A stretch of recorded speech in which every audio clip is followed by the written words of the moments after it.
आपल्या वर्ग 6वीच्या इतिहास पुस्तकातील आपण प्रकरण 5व्याचा अभ्यास करणार आहोत आणि ज्या प्रकरण 5व्याचं नाव आहे प्राचीन भारतातील धार्मिक प्रवाह। प्राचीन भारतातील धार्मिक प्रवाह हा जो काही पाठ आहे त्या पाठाच्या अनुषंगाने आपण आज विस्तृत माहिती पाहणार आहोत। विद्यार्थी मित्रांनो, हा पाठ या पाठामध्ये आपल्या प्राचीन भारतातल्या वेगवेगळ्या धर्मांचा अभ्यास केलेला असल्यामुळे हा पाठ आणि हा व्हिडिओ थोडासा अधिक मोठा लाभ होण्याची शक्यता आहे। त्यामुळे सर्वांनी हा व्हिडिओ अतिशय काळजीपूर्वक एकदा दोनदा पहा। प्राचीन भारतातील धार्मिक प्रवाह म्हणजे आपल्या भारताच्या प्राचीन काळामध्ये आपण जे इतिहासाचे 3 कालखंड म्हणतो, प्राचीन इतिहास, मध्ययुगीन इतिहास आणि आधुनिक इतिहास। त्यामध्ये प्राचीन कालखंडामध्ये आपल्या भारतामध्ये कोणकोणते नवीन धार्मिक प्रवाह निर्माण झाले त्याची माहिती आपल्याला या प्रकरणात घ्यायची आहे। पान नंबर 20 वर पहा, तुमच्याकडे पुस्तक आहे। या प्राचीन भारताच्या धार्मिक प्रवाहामध्ये आपण मागच्या 1-2 प्रकरणांमध्ये माहिती पाहिली। हडप्पा संस्कृती आणि वैदिक संस्कृती। या वैदिक संस्कृतीच्या शेवटी किंवा या वैदिक संस्कृतीच्या काळामध्ये यज्ञ विधीला प्रचंड महत्त्व प्राप्त झालं। प्रत्येक कामासाठी यज्ञ करावा लागायचा। पूर्वी यज्ञ हा घरच्या घरी केला जायचा, परंतु कालांतराने यज्ञ हा घरच्या घरी न करता येण्यासारखा बनला आणि तो पुरोहितांच्या मार्फतच केला जावा लागायचा। आणि पुरोहितांच्या मार्फत केला जाणारा यज्ञ हा समाज मान्य होता। त्यामुळे समाजामध्ये पुरोहित वर्गाचं प्रचंड वर्चस्व वाढलं आणि या काळामध्ये वर्ण व्यवस्था अतिशय कडक झाली। कोणती वर्ण व्यवस्था? ब्राह्मण, क्षत्रिय, वैश्य आणि शूद्र हे 4 वर्ण या काळात निर्माण झाले आणि हे अतिशय कडक झाले। ब्राह्मणांनी फक्त अध्ययन करावं, क्षत्रियांनी फक्त युद्ध करावं, वैश्यांनी फक्त व्यापार आणि शेती करावी आणि शूद्रांनी तर फक्त या 3 वर्णाची सेवा करावी। अशी ही कडक अशा प्रकारची वर्ण व्यवस्था या वैदिक काळामध्ये निर्माण झाली। माणसाच्या कर्तृत्वापेक्षा त्याचा जन्म कोणत्या वर्णात झाला यावरून समाजामध्ये त्याचे स्थान ठरू लागले। त्याचा जर जन्म ब्राह्मण वर्णात झाला असेल तर तो श्रेष्ठ मानला जाऊ लागला आणि जर एखाद्या विद्वानाचा जरी जन्म अक्षुद्र वर्णात झाला तरी त्याला मात्र आजन्म त्या 3 वर्णाच्या लोकांची सेवा करायला लागायची। अशा प्रकारे माणसाच्या कर्तृत्वापेक्षा जन्म कोणत्या वर्णात झाला यावरून त्याचं समाजाचं स्थान ठरू लागलं आणि उपनिषदांच्या काळामध्ये धर्माचा जो काही विचार होता तो यज्ञविधी पुरता मर्यादित न राहता तो आता व्यापक बनला। सगळीकडे आता यज्ञ करावं लागायचं आणि म्हणून सर्वसामान्य माणसाला समजण्यासाठी हे सगळं काही अवघड तयार झालं। लोकांना काही समजेल असं झालं आणि म्हणून विशिष्ट देवतांच्या उपासनेवर भर देणारे काही भक्तिपंथ या काळात उदयाला आले। उदाहरणार्थ शिव भक्त किंवा शिवाची पूजा करणारा शैव पंथ याच काळात निर्माण झाला आणि विष्णूची पूजा करणारा वैष्णव पंथ देखील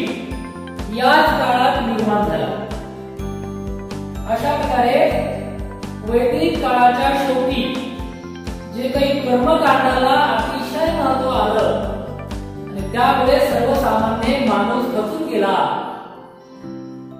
आणि त्यामुळे इसवी सन पूर्व 6व्या शतकामध्ये मनुष्याला सहज कळेल असा धर्माचा विचार मांडणारे अनेक प्रवाह निर्माण झाले आणि या प्रवाहामध्ये अनेक नवीन धर्माची स्थापना झाली इसवी सन पूर्व 6व्या शतकामध्ये. म्हणजे आता चालू 2020. येशू ख्रिस्ताचा जन्म झाला ते वर्ष म्हणजे इसवी सनाचं पहिलं वर्ष. आता 2020 म्हणजे येशू ख्रिस्ताच्या जन्माचं 2020वे वर्ष. त्या येशू ख्रिस्ताच्या जन्माच्याही पूर्वी 600 वर्ष आधी अशा प्रकारे समाजामध्ये नवीन धर्माची निर्मिती झाली. म्हणजे आजपासून जवळपास 2500 वर्षाच्या पूर्वी या नवीन धर्मांनी व्यक्तीच्या उन्नतीसाठी जातीपातीचा भेदभाव महत्वाचा नाही आणि व्यक्तीची उन्नती जास्त महत्वाची आहे. त्यामुळे नवीन धर्मप्रवाह नवीन विचार समाजामध्ये आले. त्या नवीन विचारांमध्ये प्रामुख्याने जैन धर्म, बौद्ध धर्म, ज्यू धर्म, ख्रिश्चन धर्म, इस्लाम धर्म आणि पारशी धर्म. त्यामध्ये सर्वप्रथम प्राचीन काळामध्ये नवीन ज्ञान घेऊन आलेला धर्म होता तो म्हणजे जैन धर्म. जैन धर्म हा भारतातील प्राचीन धर्मापैकी एक आहे.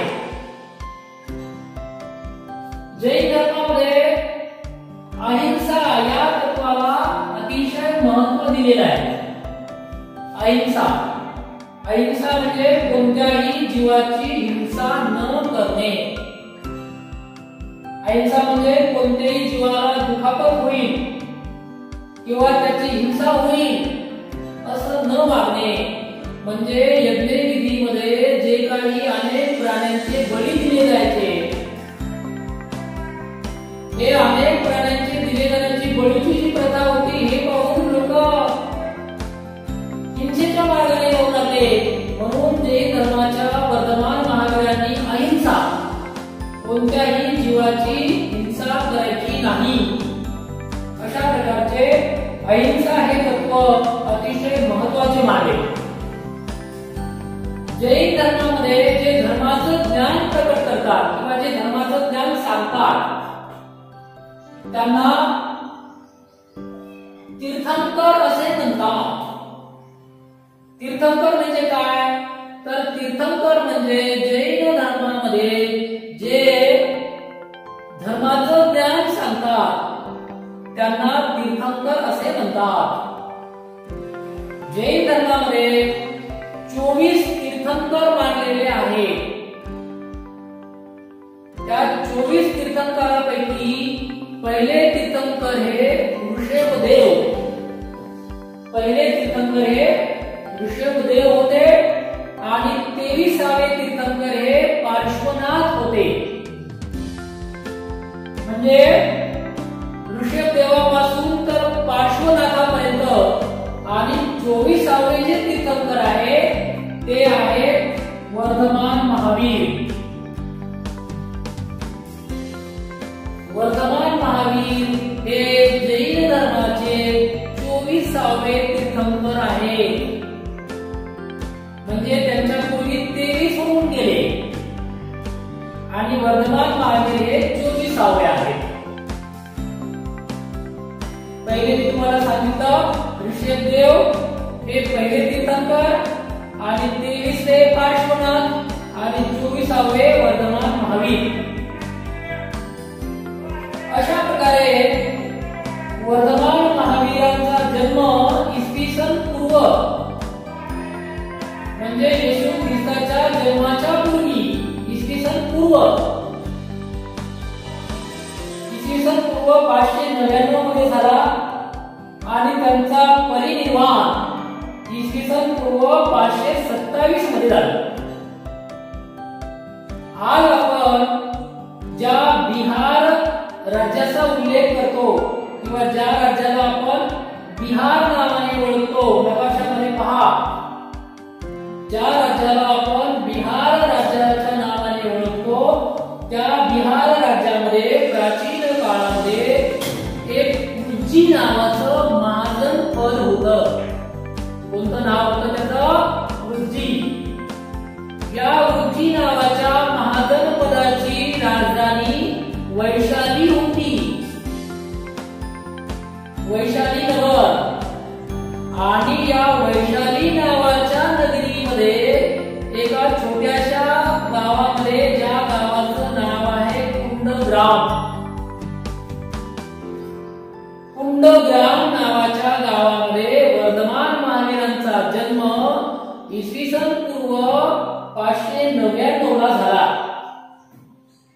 वर्धमान महावीरांच्या पित्याचे नाव सिद्धार्थ होते आणि वर्धमान महावीरांच्या आईचे नाव त्रिशला होते.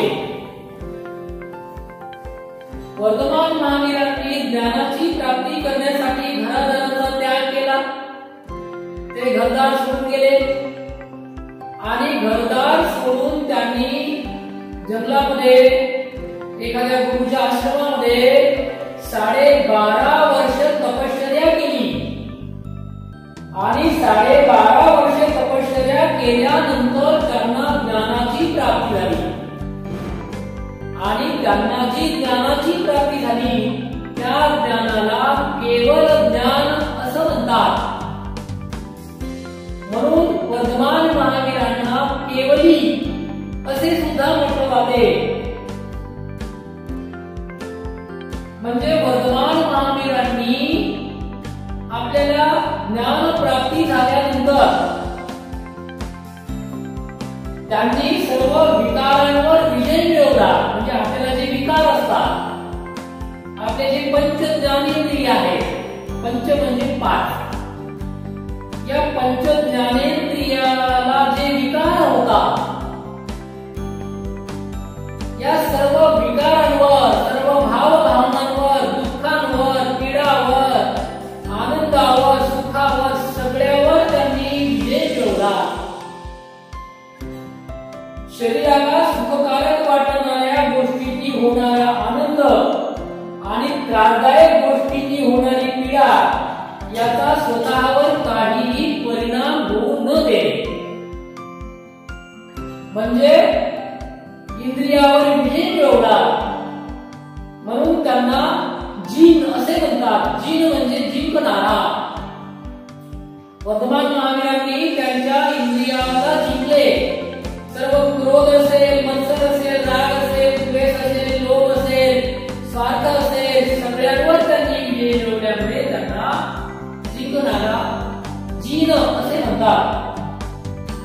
आणि जिन या शब्दावरून त्यांचा नवीन शब्द तयार झाला, तो म्हणजे जैन.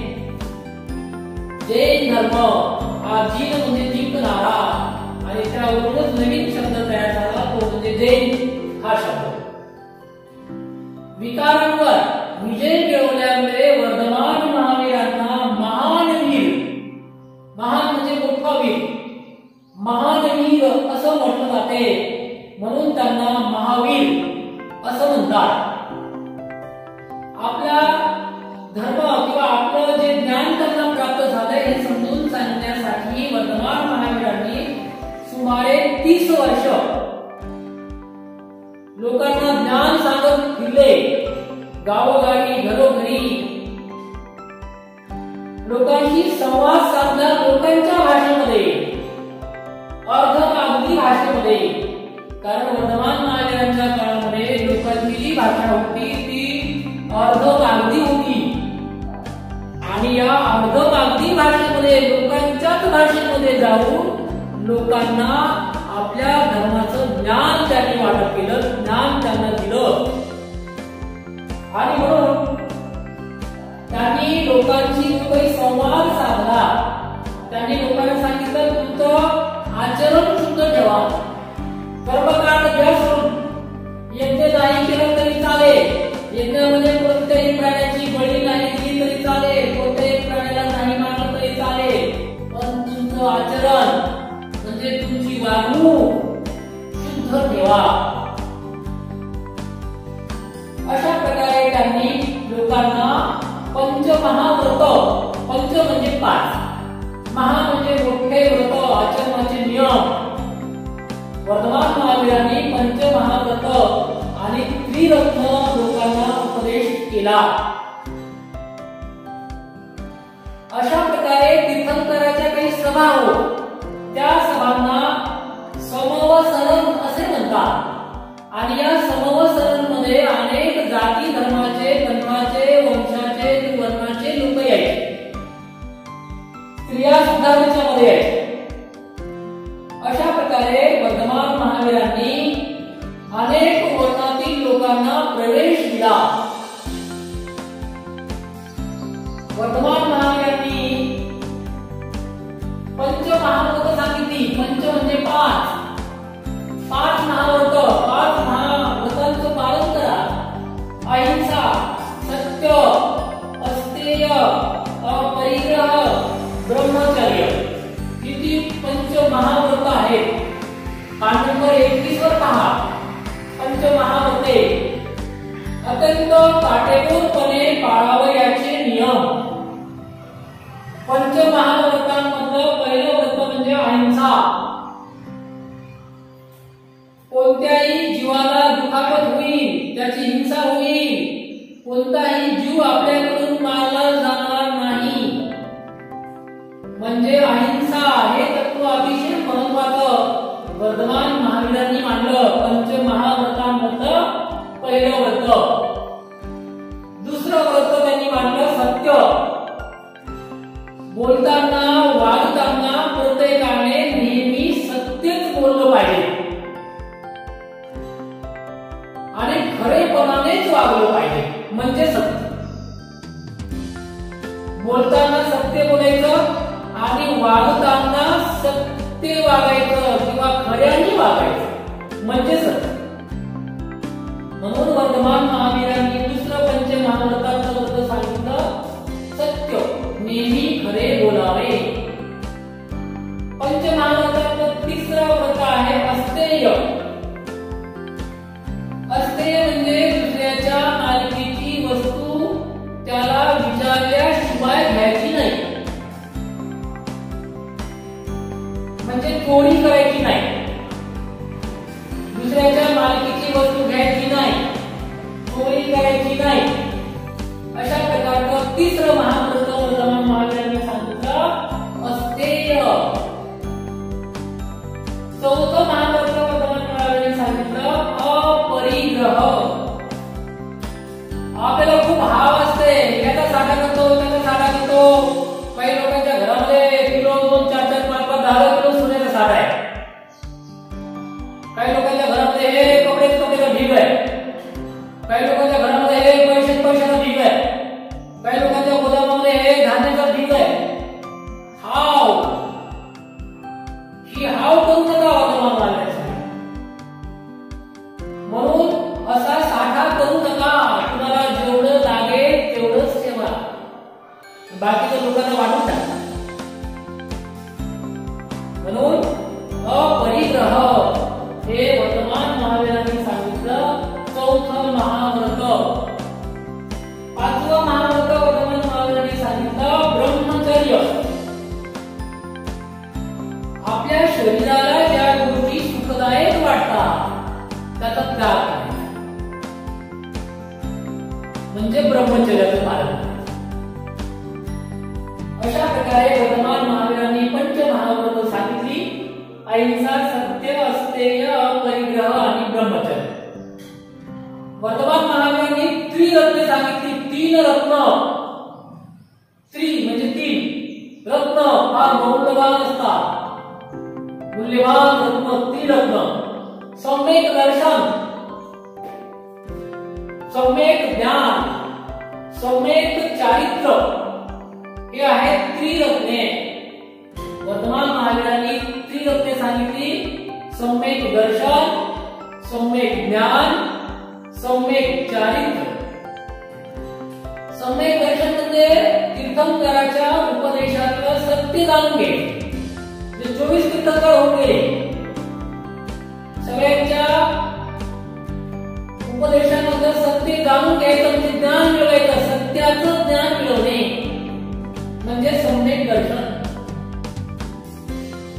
सम्यक ज्ञान म्हणजे तीर्थंकरांच्या उपदेशाचा आणि तत्वज्ञानाचा नित्य अभ्यास करायचा आणि त्याचा अर्थ समजून घ्यायचा म्हणजे सम्यक ज्ञान, सम्यक दर्शन, सम्यक ज्ञान आणि सम्यक चारित्र्य. चारित्र्य आपले काय आहे? पंचमहाभूताचे काटेकोर आचरण करायचे, हे पंचमहाभूत. अहिंसा, सत्य, स्थैर्य, अपरिग्रह, ब्रह्मचर्य याचं काटेकोर पालन करणे म्हणजे सम्यक चारित्र्य.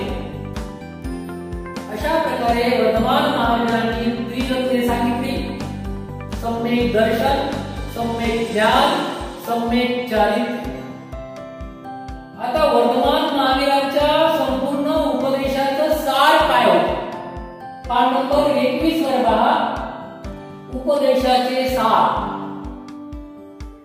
महावीरांच्या उपदेशामध्ये अनेकांतवाद हा एक सिद्धांत आहे.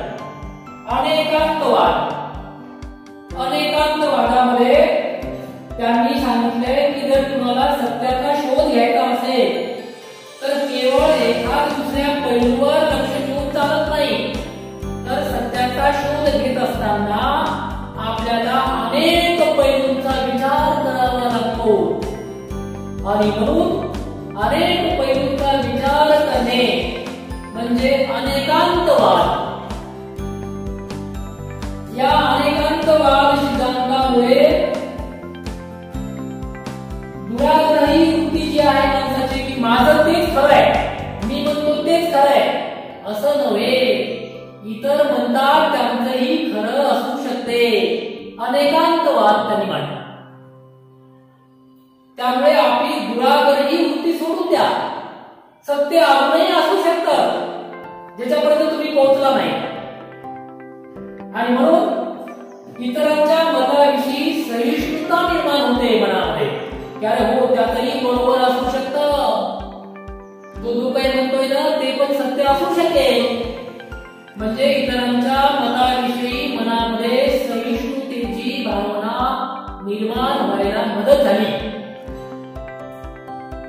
मनुष्याचा मोठेपणा हा त्याच्या वर्णावर अवलंबून नाही, तर तो त्याच्या उत्तम चारित्र्यावर अवलंबून आहे.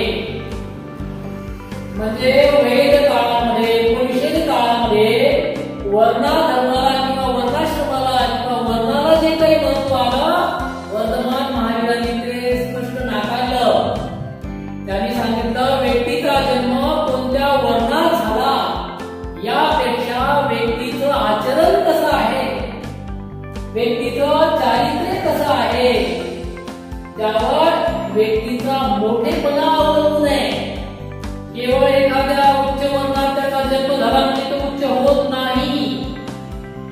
कारण वैदिक काळामध्ये ब्राह्मण, क्षत्रिय, वैश्य आणि शूद्र असे जे 4 वर्ण होते, त्यापैकी सगळ्यात उच्च वर्ण होता ब्राह्मणांचा. म्हणजे ब्राह्मणांमध्ये जन्माला आला त्या वर्णांमध्ये की तो उच्च आणि शूद्रामध्ये जन्माला आला तो नीच. वर्तमान महावीरांनी सांगितलं व्यक्तीचा मोठेपणा हा त्याच्या वर्णावर अवलंबून नसतो, तर तो अवलंबून असतो व्यक्तीच्या चारित्र्यावर, त्याच्या आचरणावर. आणि म्हणून वर्तमान महावीरांनी स्त्रियांना सुद्धा ज्ञान मिळवायला परवानगी दिली.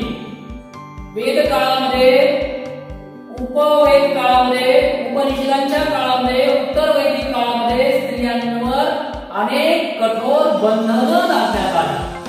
स्त्रियांनी घराच्या बाहेर जायचं नाही, स्त्रियांनी शिकायचं नाही, स्त्रियांनी अध्ययन अध्यापन करायचं नाही, स्त्रियांनी कोणतेही बाहेर जायचं नाही. स्त्रियांवर कठोर अशा प्रकारची बंधनं उत्तर वैदिक काळात आली. त्यामुळे वर्तमान महावीरांनी सांगितलं स्त्रियांना सुद्धा स्वतःची उन्नती करण्याचा अधिकार आहे. आणि म्हणून स्त्रियांनाही त्यांनी संन्यासी होण्याचा अधिकार पाहिजे. जसं पुरुष संन्यासी होऊ शकतात तशा स्त्रिया सुद्धा होऊ शकतात. कारण स्त्री आणि पुरुष हे दोन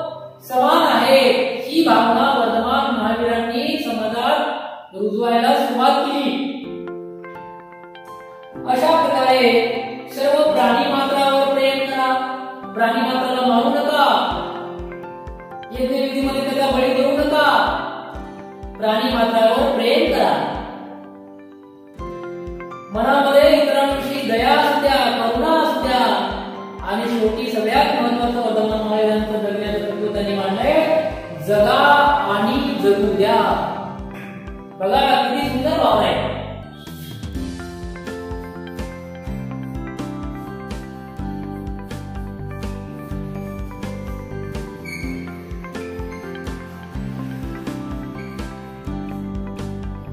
जगा आणि जगू द्या, म्हणजे तुम्ही जगा, इतरांनाही जगू द्या. अशा प्रकारची उदात्त भावना वर्धमान महावीरांनी जैन धर्माच्या मार्फत प्राचीन भारताच्या नवीन धार्मिक प्रवाहामध्ये निर्माण केली, नवीन प्रवाह निर्माण केले. त्यानंतर गौतम बुद्धांचा बौद्ध धर्म. बौद्ध धर्माचा प्रसार जर तुम्ही पाहिला तर आज जगातल्या अनेक राष्ट्रांमध्ये बौद्ध धर्माचे अनुयायी आहेत. अगदी चीन, Japan, Cambodia, Malaysia, Myanmar, Sri Lanka, अनेक जगातल्या देशांमध्ये गौतम बुद्धांचा बौद्ध धर्माचे मानणारे अनुयायी जगातल्या अनेक राष्ट्रांमध्ये आहेत.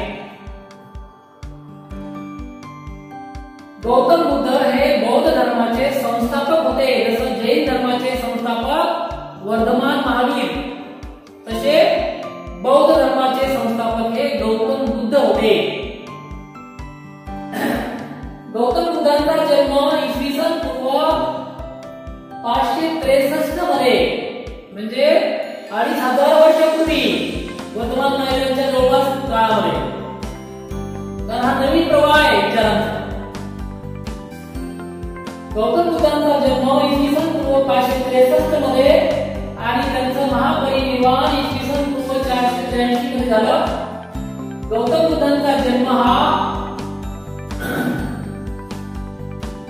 लुंबिनी नावाचं एक वन आहे. भारत आणि नेपाळच्या सीमेवर सध्या लुंबिनी नावाचं वन आहे.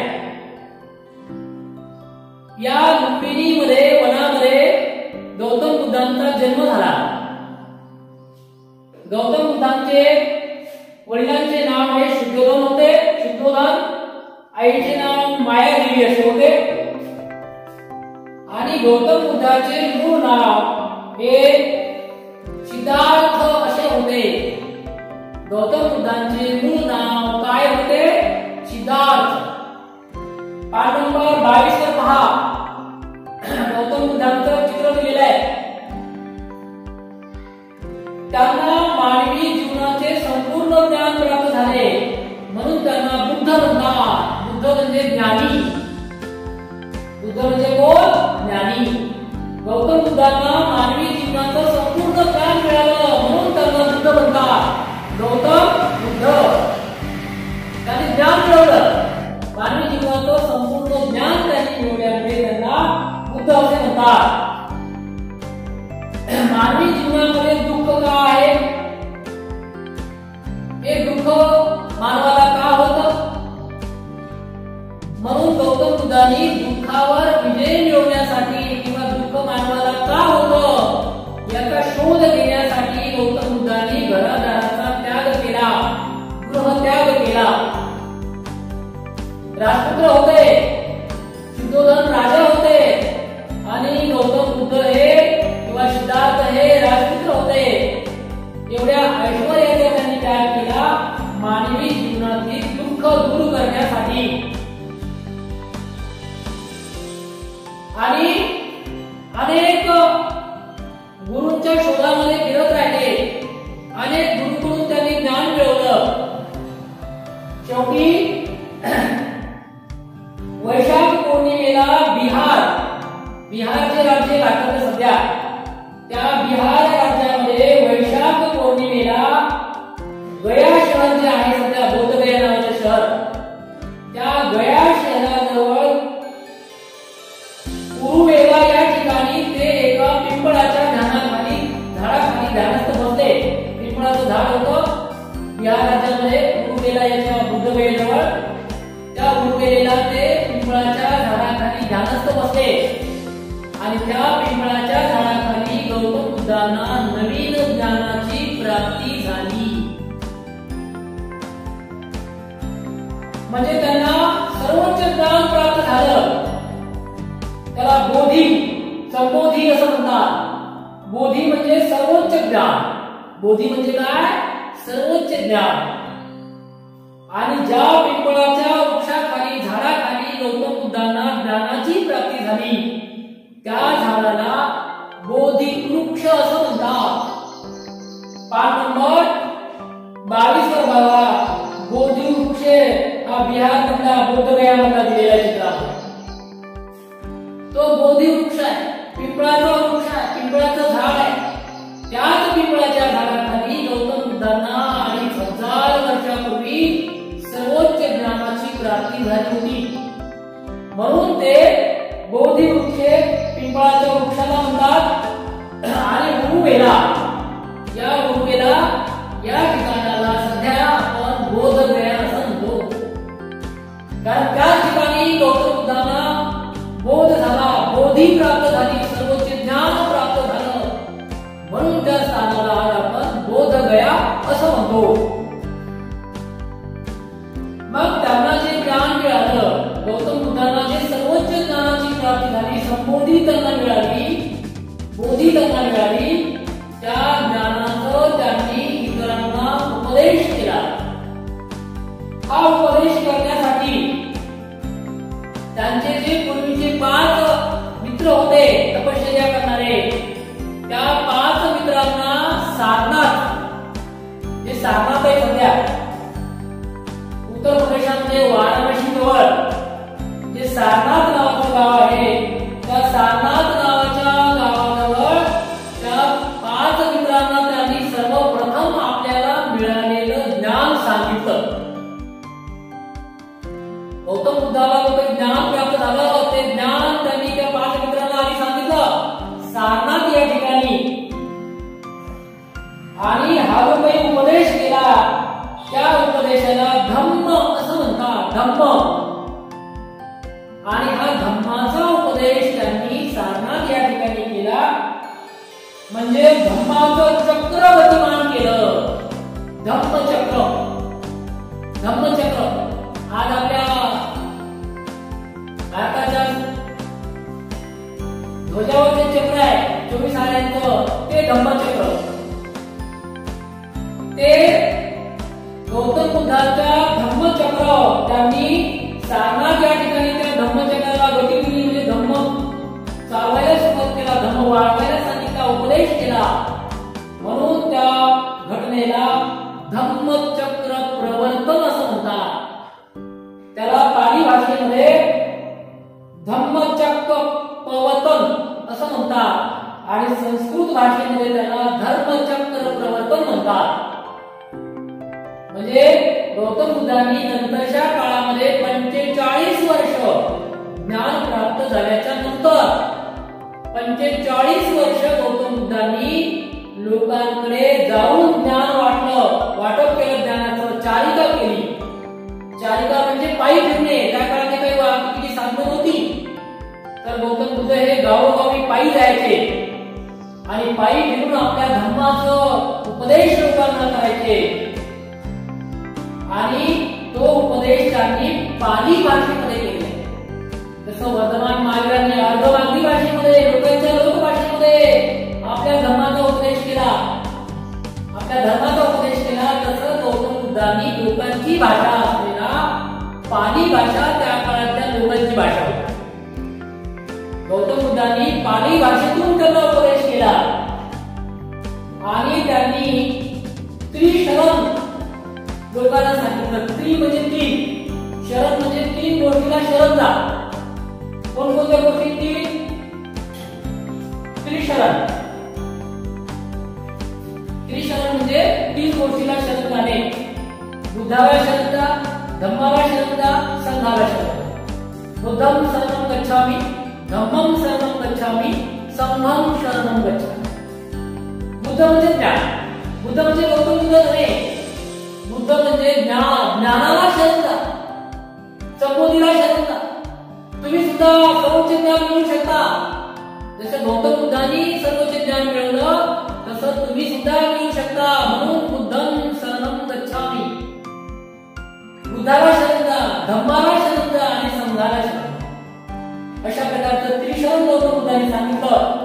आणि 4 आर्य सत्य सांगितले. आर्य सत्य, आर्य सत्य पाठ नंबर 22 होता. मानवी जीवनातील सर्व व्यवहारांच्या मुळाशी 4 सत्य आहेत. 4 सत्य आहेत. त्या 4 सत्यांना आर्य सत्य असं म्हणतात. आर्य सत्यामध्ये सर्वात महत्त्वाचं आहे दुःख. दुसरं आर्य सत्य आहे दुःखाचे कारण. तिसरं आर्य सत्य आहे दुःख निवारण. आणि चौथं आर्य सत्य आहे प्रतिपद. गौतम बुद्धांनी सांगितलेली आर्य सत्य 4 आहेत. दुःख म्हणजे मानवी जीवनामध्ये दुःख आहे. जगामध्ये असा कोणीही नाही ज्याला दुःख नाही, म्हणून मानवी जीवनात दुःख आहे. दुसरं कारण, दुसरं आर्य सत्य दुःखाचे कारण असते. म्हणजे कोणाला जरी दुःख झालं तर काहीतरी कारणामुळे त्याला दुःख होते. विनाकारण कोणाला दुःख होत नाही. म्हणून गौतम बुद्धांनी सांगितलं पहिलं आर्य सत्य आहे दुःख. प्रत्येक मानवी जीवनामध्ये प्रत्येकाला दुःख आहे. दुसरं सत्य त्यांनी मांडलं की त्या दुःखाला कारण आहे. काहीतरी कारण असल्याशिवाय मानवी जीवनात कोणालाही दुःख होत नाही. म्हणून दुःखाचे कारण दुसरं आहे. तिसरं आहे सत्य गौतम बुद्धांनी मांडलं दुःख दूर करता येते. दुःख आहे, दुःखाला कारण आहे, पण दुःख दूर करता येते. तिसरं सत्य बुद्धांनी मांडलं. तिसरं सत्य गौतम बुद्धांनी मांडलं की दुःख दूर करता येते, दुःख निवारण करता येते. अशा प्रकारे गौतम बुद्धांनी आपल्या आर्य सत्यांमध्ये 4 महत्त्वाच्या गोष्टीचा उल्लेख केलेला आहे. दुःख आहे जगामध्ये, ते दुःखाचं काहीतरी कारण आहे, ते दुःख निवारण करता येतं आणि ते दुःख निवारण करण्याचा मार्ग आहे. अशा प्रकारे गौतम बुद्धांनी 4 आर्य सत्य मांडले. त्यानंतर गौतम बुद्धांनी पंचशीलेचं पालन करा असं सांगितलंय. पंचशील, पंचशील म्हणजे 5 नियम. प्रत्येकाने आपल्या आयुष्यामध्ये 5 नियमांचं पालन करावं असं गौतम बुद्धांनी सांगितले त्यांच्या उपदेशामध्ये. त्यामध्ये पंचशील आहे. पंचशील, पंचशील त्यामध्ये सर्वप्रथम गौतम बुद्धांनी सांगितले अहिंसा. कोणत्याही प्राण्याची हिंसा करू नका. गौतम बुद्धांनी सांगितलेलं पहिलं पंचशील आहे अहिंसा. जीव हिंसेपासून अलिप्त राहा. पाली भाषेमध्ये पानाती पाता वेरमणी म्हणजे कोणत्याही प्राण्याची हिंसा करू नका. पंचशीलेतलं पहिलं शील गौतम बुद्धांनी सांगितलंय. दुसरं शील सांगतात गौतम बुद्ध चोरी करण्यापासून दूर राहा. चोरी करू नका म्हणजे अस्तेय. पाली भाषेमध्ये अदिन्न दान वेरमणी म्हणजे कोणत्याही प्रकारे कोणाच्याही वस्तूला त्याच्या परवानगीशिवाय हात लावू नका. गौतम बुद्धांनी तिसरं आचरणाचं पंचशील सांगितलंय. अनैतिक आचरणापासून दूर राहा म्हणजे व्यभिचारापासून दूर राहा. तुमच्या काया वाचा मनाने सुद्धा व्यभिचार होणार नाही याची काळजी घ्या. म्हणून गौतम बुद्धांनी तिसरं पंचशील सांगितलंय. अनैतिक आचरणापासून दूर राहा. कामेश मिच्छाचारा वेरमणी काम वासनेच्या भावनेपासून व्यभिचाराच्या भावनेपासून दूर राहा. बुद्धांनी चौथा महत्वाचा पंचशील सांगितले, असत्य बोलण्यापासून दूर राहा, खोटं बोलू नका, म्हणजे नेहमी सत्य बोला, नेहमी खरे वागा, मुसा वागा वेरमणी, पाली भाषेमध्ये गौतम वचन आहे, मुसा वागा वेरमणी, म्हणजे तुम्ही कधीही असत्य भाषण करू नका, नेहमी खरे बोला. आणि पंचशिलेमधलं पाचवं शील बुद्धांनी सांगितलंय, मादक पदार्थाच्या सेवनापासून दूर राहा, सुरामेरय मद्यपमाद ठाणा वेरमणी, म्हणजे तुम्ही कोणत्याही प्रकारच्या मादक पदार्थाचं सेवन करू नका. मादक पदार्थ म्हणजे ज्या पदार्थाने तुम्हाला नशा येईल. अनेक लोकांना वेगवेगळे व्यसन असतात, म्हणून गौतम बुद्धांनी पाचवं पंचशील सांगितले त्यांच्या अनुयायांसाठी आणि आपल्या सर्वांसाठी. या मादक पदार्थापासून दूर राहा. दारू, बिडी, सिगारेट, तंबाखू, गांजा, गुटखा, जे काही असेल ते व्यसन, अशा सर्व प्रकारच्या मादक पदार्थापासून दूर राहा. हे गौतम बुद्धाचं पाचवं पंचशील आहे. अशा प्रकारे गौतम बुद्धांनी 4 आर्य सत्य सांगितली आणि 5 पंचशील सांगितली. प्राण्याची हत्या करू नका, चोरी करू नका, अनैतिक आचरणापासून दूर राहा, असत्य बोलण्यापासून दूर राहा आणि मादक पदार्थाचे सेवन करू नका. अशा प्रकारे बुद्धांनी पंचशील सांगितली. त्यानंतर गौतम बुद्धांनी बौद्ध संघ स्थापन केला. गौतम बुद्धांचा जो उपदेश आहे पाली भाषेमधला, तो उपदेश लोकांपर्यंत पोहोचवण्यासाठी गौतम बुद्धांनी त्यांचे अनुयायी निर्माण केले. त्यांना संघामध्ये प्रवेश दिला. त्यांना भिक्खू संघ असं म्हणतात. आणि गौतम बुद्धाचे जे अनुयायी आहेत, ज्यांनी आपल्या घरादाराचा त्याग केला, त्या सर्व अनुयायांना भिक्खू असं म्हणतात. अशा प्रकारे गौतम बुद्ध आणि त्यांचा संघ म्हणजे भिक्खूचा संघ हे गावोगावी पायी चालून आपल्या धर्माचा उपदेश लोकांना करत होते. गौतम बुद्धांनी स्त्रियांचा सुद्धा संघ केला. म्हणजे ज्या काळामध्ये स्त्रियांवर कडक अशा प्रकारची बंधनं लादली होती, त्या काळामध्ये सुद्धा गौतम बुद्धांनी स्त्रियांना आणि पुरुषांना समान अशा प्रकारची वागणूक दिलेली आहे. आणि म्हणून त्यांनी आपल्या संघामध्ये स्त्रियांना सुद्धा स्थान दिलं आणि त्यांचे संघ भिक्खूंनी संघ स्थापन केले. अशा प्रकारे बौद्ध धर्मामध्ये सर्व वर्गातील, सर्व जातीतील लोकांना त्यांनी प्रवेश दिला.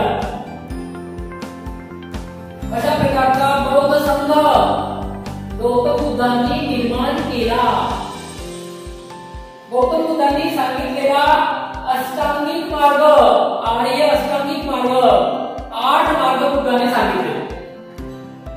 आर्य सत्य म्हणजे जगात दुःख आहे, त्या दुःखाला काही ना काहीतरी कारण आहे, ते दुःख निवारण करता येतं आणि त्या दुःखाला निवारण करण्याचा मार्ग आहे.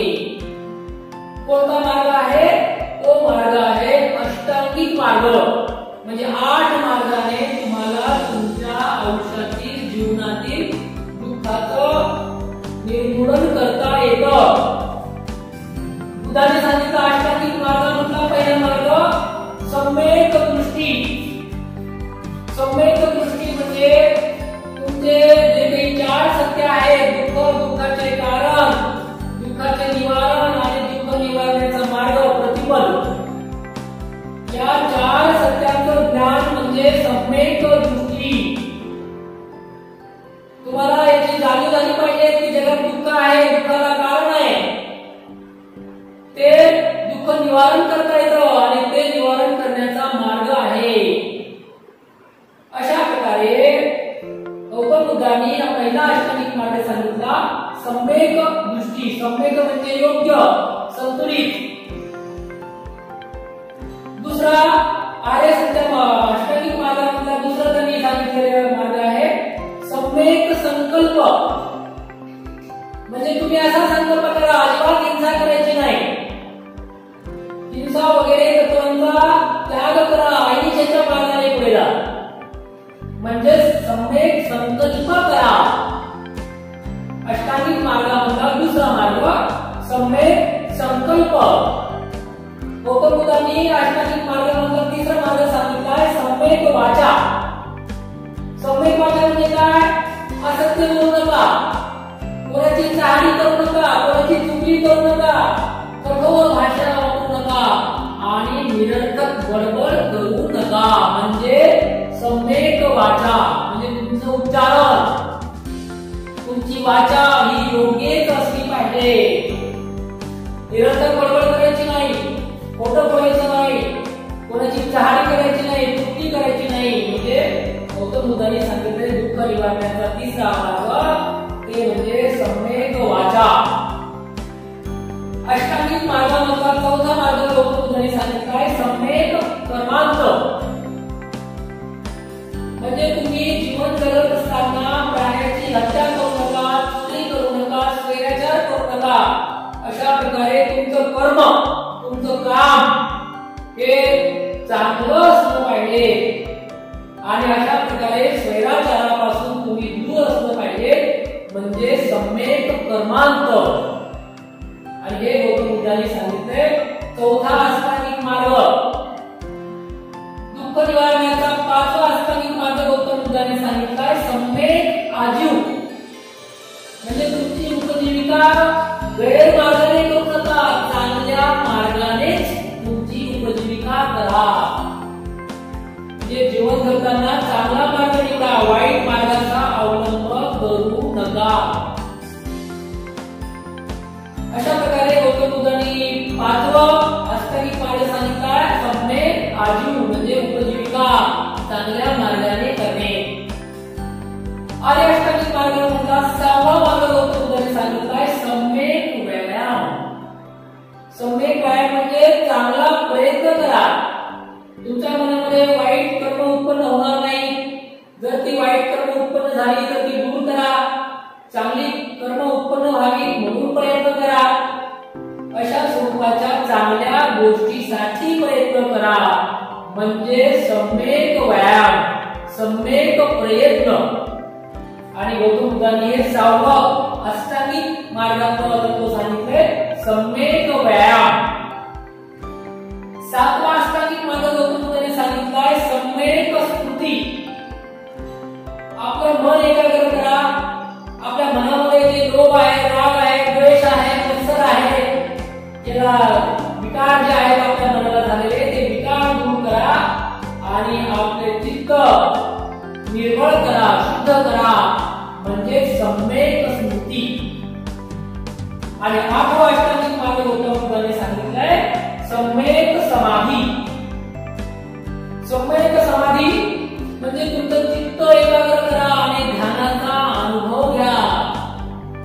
अशा प्रकारे जर तुम्हाला जीवनातील दुःखापासून मुक्त व्हायचं असेल, अशा प्रकारे जर तुम्हाला जीवनातले दुःख दूर करायचे असतील तर अष्टांगिक मार्गाचा अवलंब करा, तुमच्या जीवनातले दुःख दूर होतील. अशा प्रकारे गौतम बुद्धांनी अष्टांगिक मार्ग म्हणजे 8 मार्ग सांगितलेले आहेत. विद्यार्थी मित्रांनो, आता बघूया आपण उपदेशाचे सार. गौतम बुद्धांनी जो उपदेश केला त्याचा थोडक्यात सारांश काय? गौतम बुद्धांनी मानवी बुद्धीच्या स्वातंत्र्याची घोषणा केली. वर्ण जे होते वैदिक काळातील ते वर्ण व्यवस्था नाकारली आणि जन्माने कोणी श्रेष्ठ ठरत नाही, जन्माने कोणी कनिष्ठ ठरत नाही, हे गौतम बुद्धांनी लोकांना उपदेश केला की जन्मावरून कोणीच कमी नाही, कोणीच जास्त नाही.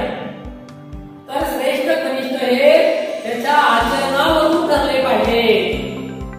एखाद्या विशिष्ट वर्णात जन्माला आला म्हणजे उच्च आणि एका विशिष्ट वर्णामध्ये जन्माला आला म्हणजे कनिष्ठ, अशा प्रकारची भेदभाव विषमतेची वर्गवारी गौतम बुद्धांनी नाकारली. चिमणी देखील आपल्या घरट्यामध्ये स्वतंत्रपणे चिवचिवते, अशा प्रकारचं बुद्धाचं वचन आहे. बघा, एक सुद्धा जीव चिमणीसारखा तो सुद्धा स्वतःच्या घरट्यामुळे चिवचिव करतो. आपण तर माणसं म्हणून जन्माला आलो. अशा प्रकारे स्वातंत्र्य आणि समता या मूल्यांविषयीचे चिंतन त्यांचं किती महत्वाचं होतं ते दर्शवतं. म्हणजे स्वातंत्र्य आणि समता हे किती आवश्यक आहे. अशा प्रकारे ज्या प्रकारे स्त्रियांना आणि पुरुषांना गौतम बुद्धांनी समान मानले, म्हणून ज्या प्रकारे पुरुषांना आपला उद्धार करण्याची, आपल्याला ज्ञान प्राप्त करण्याची, आपला मार्ग उन्नत करण्याची जशी इच्छा असते, जसा अधिकार असतो, तसाच अधिकार स्त्रियांना देखील स्वतःची उन्नती करण्याचा आहे हे गौतम बुद्धांनी लोकांना सांगितलं. गौतम बुद्धांनी यज्ञासारख्या कर्मकांडाला विरोध केला आणि त्यांनी प्रज्ञाशील आणि करुणा ही तत्व जगाला दिलेली अनमोल अशी देणगी आहे. सर्व प्राणी मात्रावर प्रेम करा, म्हणजे प्राणी मात्रांविषयी करुणा मनात बाळगा. अशा प्रकारची महान तत्व गौतम बुद्धांनी जगाला दिलेली देणगी आहे. आणि म्हणून गौतम बुद्धांनी उपदेश केलेली सहिष्णुता ही केवळ भारतासाठीच नव्हे तर जगातल्या अनेक राष्ट्रांसाठी ती महत्वाची आहे. म्हणून जगाला युद्धाची नव्हे तर बुद्धाची गरज आहे. म्हणून जगातले असहिष्णुतेचे भांडण, उच्च नीचतेचे भांडण जर दूर करायचे असतील तर गौतम बुद्धाच्या समता, स्वातंत्र्य आणि बंधुतेच्या वैज्ञानिक मार्गाच्या या मार्गावरून आपल्याला पुढे जावं लागेल. ही गौतम बुद्धाने जगाला दिलेली अनमोल अशी देणगी आहे. अशा प्रकारे आपण गौतम बुद्धांचा बौद्ध धर्म पाहिला. त्यानंतर या काळातील निर्माण झालेल्या चार्वाक किंवा लोकायत पंथ, चार्वाक आणि लोकायत या काळामध्ये वेगळ्या प्रकारचा प्रवाह निर्माण झाला. चार्वाक संप्रदायाने, चार्वाक विचार प्रवाहाने स्वतंत्र विचारावर भर दिला. त्यांनी वेदांचं प्रामाण्य नाकारलं आणि प्राचीन काळामध्ये अशा प्रकारे अनेक नवीन नवीन धर्म सुद्धा भारतामध्ये आले. त्यामध्ये कोणकोणते धर्म भारतामध्ये आले तर ज्यू धर्म, ज्यू धर्माला यहुदी धर्म असंही म्हणतात. इसवी सनाच्या पहिल्या ते तिसऱ्या शतकामध्ये केरळ राज्यामधील कोचीन या ठिकाणी ज्यू धर्मीय लोक आले. या धर्माच्या शिकवणीमध्ये बघा न्याय, सत्य, शांती, प्रेम, करुणा, विनम्रता, दान करणे, चांगले बोलणे, स्वाभिमानी जीवन जगणे अशा प्रकारची उदात्त तत्व ज्यू धर्मीयांनी जगाला दिली. पान नंबर 23 वर पहा ज्यू धर्म आणि 23 वर ज्यू धर्मीयांचं प्रार्थना स्थळ दिलेलं आहे सिनेगॉग नावाचं. हे प्रार्थना स्थळ म्हणजे ज्यू धर्मीय लोक त्या प्रार्थना स्थळात जाऊन त्यांच्या देवाची प्रार्थना करतात. त्यांचं म्हणणं आहे की देव एकच आहे आणि तो एकच असलेला देव ते मानतात. त्यानंतर जगातला महत्वाचा धर्म आहे ख्रिश्चन धर्म. आपला प्राचीन भारतातील धार्मिक प्रवाहामधला जो काही महत्वाचा जगातला धर्म आणि भारतातला धर्म आहे तो आहे ख्रिश्चन धर्म. ख्रिश्चन धर्म हा येशू ख्रिस्तांनी स्थापन केलेला धर्म मानला जातो. येशू ख्रिस्तांच्या जन्मवर्षापासून इसवी सनाला सुरुवात झाली. आज आपण जे म्हणतो इसवी सन 2020, तर हे इसवी सन 2020 म्हणजे येशू ख्रिस्तांच्या जन्माच्या वर्षाचं 2020वे वर्ष. कारण येशू ख्रिस्तांचा जन्म झाला ते वर्ष म्हणजे इसवी सनाचं पहिलं वर्ष. तर ख्रिश्चन धर्म हा जगातला एक महत्त्वाचा धर्म आहे. येशू ख्रिस्त हे त्याचे संस्थापक मानले जातात. या येशू ख्रिस्तांच्या 12 शिष्यांपैकी एक असलेले सेंट थॉमस हे इसवी सनाच्या पहिल्या शतकामध्ये आपल्या भारतातील नकाशामध्ये बघा जे केरळ राज्य आहे त्या केरळ राज्यामध्ये आले. पान नंबर 24 वर बघा केरळ राज्यामध्ये जिल्ह्यामध्ये पल्लयूर गावामध्ये इसवी सन 52 मध्ये त्यांनी एक चर्चची स्थापना केली. ख्रिश्चन धर्मीयांच्या शिकवणीनुसार देव एकच आहे, तो सर्वांचा प्रेमळ पिता आहे, म्हणजे वडील आहेत, ते सर्वशक्तिमान आहेत आणि येशू ख्रिस्त हे देवाचे पुत्र आहेत. मानवाचा उद्धार करण्यासाठी देवांनी त्यांच्या पुत्राला पृथ्वीवर पाठविलेलं आहे. म्हणजे येशू ख्रिस्तांना देवांनी पृथ्वीवर पाठविले अशी ख्रिश्चन धर्मीयांची श्रद्धा आहे. मानव जातीचा उद्धार व्हावा यासाठी येशू ख्रिस्त पृथ्वीवर आलेले आहेत. आपण सर्व एकमेकांचे बंधू भगिनी आहोत. आपण सर्वांनी एकमेकांवर प्रेम केलं पाहिजे, चुकलेल्यांना क्षमा केली पाहिजे आणि बायबल हा ख्रिश्चन धर्मीयांचा पवित्र धर्मग्रंथ मानला जातो. पान नंबर 24 वर पहा, ख्रिश्चन धर्मीयांच्या प्रार्थना स्थळाला चर्च म्हणतात. चर्चमध्ये ख्रिश्चन बांधव दर रविवारी जातात आणि ते त्यांच्या देवाची पूजा अर्चना करतात. त्यानंतर महत्त्वाचा भारतातला आणि जगातला धर्म आहे इस्लाम धर्म. इस्लाम धर्म हा एकच ईश्वर मानणारा धर्म आहे आणि तो एकच ईश्वर म्हणजे अल्लाह आहे. अल्लाह हा एकच ईश्वर आहे आणि त्या अल्लाहनी मोहम्मद पैगंबरांना काही संदेश दिलेले आहेत, म्हणून मोहम्मद पैगंबर हे अल्लाहचे प्रेषित आहेत आणि मोहम्मद पैगंबराच्या मार्फत कुराण धर्मग्रंथातून ते संदेश प्रकट झालेले आहेत. इस्लाम या शब्दाचा अर्थ शांती असा होतो. या शब्दाचा अर्थ अल्लाहला शरण जाणे. अल्लाह हा सर्वकाळी सर्वत्र आहे, तो सर्वशक्तिमान आहे. अशा प्रकारे अल्लाहची उपासना करणे हे मानवाच्या अस्तित्वाचं महत्त्वाचं काम आहे आणि हाच त्याचा उद्देश आहे. मनुष्याने आयुष्यात कसं वागावं याचं मार्गदर्शन पवित्र धर्मग्रंथ कुराण यामध्ये केलेलं आहे. भारत आणि अरबस्तानचे काळ प्राचीन काळापासून व्यापारी संत होते. भारताचे व्यापारी केरळमध्ये यायचे. इसवी सनाच्या 7व्या शतकामध्ये ज्यावेळी अरबस्तानमध्ये म्हणजे सौदी अरेबियामध्ये अरबस्तानमध्ये इस्लामचा उदय झाला, इस्लाम धर्माचा उदय झाला आणि त्यानंतर हा इस्लाम धर्म केरळ राज्यामध्ये आला आणि त्यानंतर तो संपूर्ण भारतभर पसरला. इस्लाम धर्माचे प्रार्थना स्थळ जे आहे ते पान नंबर 24 वर पहा. मस्जिद हे इस्लाम धर्मियांचं प्रार्थना स्थळ आहे. त्यानंतर सर्वात शेवटचा आपल्या पाठांमधला धर्म आहे पारशी धर्म. पारशी धर्म आणि वैदिक धर्म जवळपास साम्य असलेले त्यांचे ग्रंथ आहेत. ऋग्वेद हा वैदिक धर्मियांचा किंवा वैदिक संस्कृतीचा जो काही धर्मग्रंथ आहे किंवा जो काही ग्रंथ आहे ऋग्वेद, या वेदांवर आधारलेली जी संस्कृती आहे वैदिक संस्कृती, तिचा जो महत्त्वाचा ऋग्वेद नावाचा ग्रंथ आहे तो ग्रंथ आणि पारशी धर्माचा अवेस्ता नावाचा धर्मग्रंथ या दोघांमध्ये कमालीचे साम्य आहे.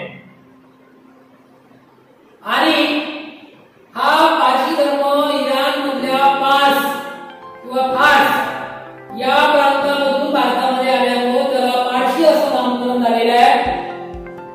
ते सर्वप्रथम गुजरात राज्यामध्ये आले इसवी सनाच्या 8व्या शतकामध्ये आणि पारशी धर्माचे धर्मसंस्थापक झरथुष्ट्र हे होते आणि त्यांच्या देवाचा उल्लेख अहूर मजद असा केला जातो. पारशी धर्मीयांच्या प्रार्थना स्थळाला अग्यारी म्हणतात आणि पारशी धर्मामध्ये पाणी आणि अग्नीला खूप महत्व आहे. त्यांना पवित्र मानले जाते म्हणून त्यांचं जे अग्यारी नावाचं ठिकाण आहे प्रार्थना स्थळ आहे पान नंबर 25 वर पहा. त्या अग्यारीमध्ये पवित्र अग्नी प्रज्वलित केलेला असतो त्या ठिकाणी आणि तो अग्नी 12 महिने तशा प्रकारे त्या ठिकाणी प्रज्वलित होत असतो.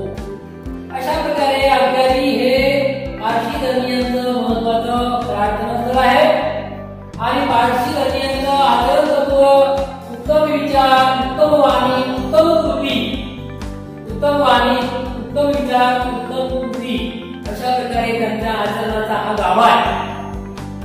अशा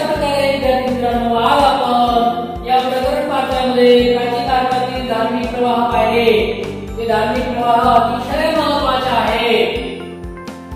हा व्हिडिओ थोडासा मोठा झालेला आहे याची मला कल्पना आहे, कारण पाठामध्ये बरेचसे कंटेंट आहेत, बरेचसे वेगवेगळ्या गोष्टी तुम्हाला सांगणं आवश्यक वाटतं आणि या पाठाचे स्वाध्याय सुद्धा तुम्हाला घरच्या घरी सोडवायचा आहे।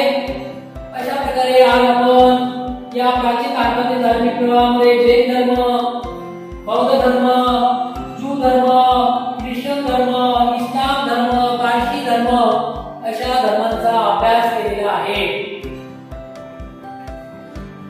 घरच्या घरी आपण हा व्हिडिओ एकदा दोनदा पहा। काही अडचण वाटली तर मला कमेंट बॉक्समध्ये कमेंट करा, मेसेज पाठवा। या व्हिडिओला लाईक करा, शेअर करा, आपल्या मित्रांना पाठवा आणि त्या व्हिडिओतून आपल्याला महत्त्वाच्या गोष्टी पुन्हा पुन्हा एकदा तो व्हिडिओ पाहून अवलोकन करा। आपण हा व्हिडिओ पूर्ण पाहिल्याबद्दल आपल्या सर्वांचे धन्यवाद। जय हिंद, जय महाराष्ट्र, जय भारत।